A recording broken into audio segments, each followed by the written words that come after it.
Let's talk about the present perfect continuous tense. The present perfect continuous tense is an important tense in English that links the past to the present moment.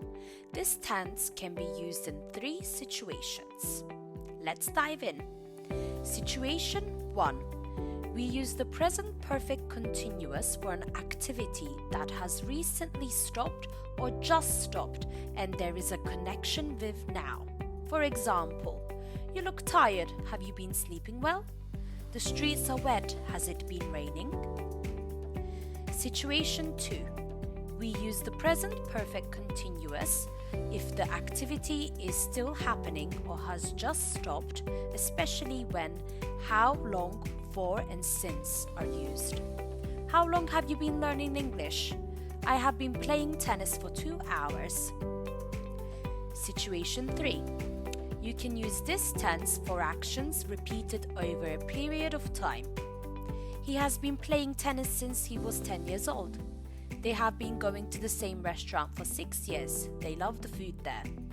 The sentence structure for this tense is as follows. Subject plus has or have plus been plus ing verb. Use has for he, she and it. Important information to consider. Not all verbs can be used with continuous action. Verbs that describe states and conditions, such as to be and to own, do not make sense in the present perfect continuous tense. Instead, use present perfect tense. For example, I have been owning my house since 2007. That is incorrect. The correct version is I have owned my house since 2007. Lisa has been being late for work recently. This is incorrect. The correct version is Lisa has been late for work recently. Thank you for watching. Follow me for more English tips.